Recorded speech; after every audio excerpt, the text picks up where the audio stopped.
Well, this was day one of the new school year for 500,000 LAUSD students.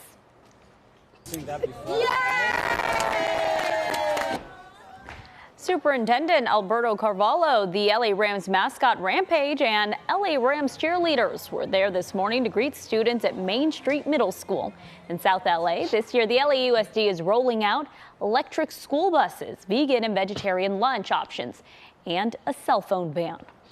Well, tonight our Gio Insignares has a closer look at that cell phone ban and why the LAUSD has decided to turn its schools into no phone zones for students.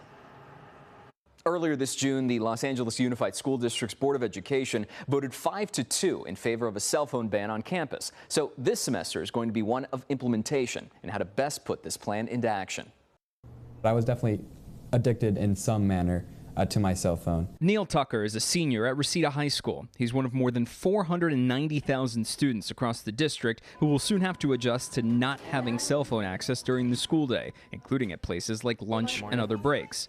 Neil is also a member of the Student Advisory Council for the now approved LAUSD ban, but says it initially took him some convincing before being fully on board with the idea. I think for me and for a lot of students, you just have to give them a little bit of time and force them to actually think about the implementation and say, this is actually bad. I know that you really love your phone, but just give it 5 minutes of thought and think about how much this phone is actually damaging you rather than helping. That reflective mindset is what Neil and others hope carries this initiative's rollout into the new school year, along with some statistical reinforcement.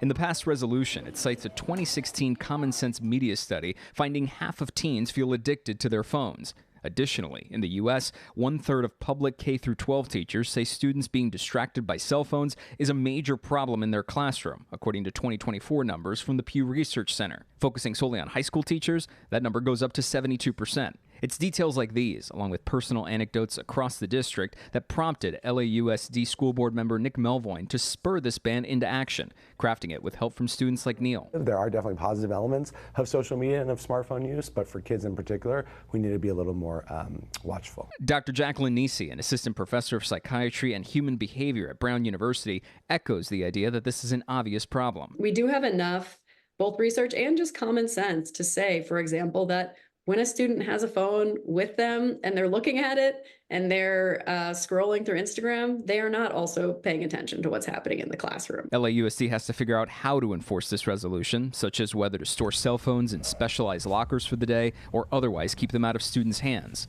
And while some parents worry about how they would communicate with their kids in case of emergency, I did have the concern initially, but then I was thinking to myself, like, we've gone through all this time in our humanity without having a cell phone and having to contact our kids while they were at school. The hope is that this can be a major step toward happier and healthier kids. There is a whole other world outside the internet that you just have to interact with to reap the benefits.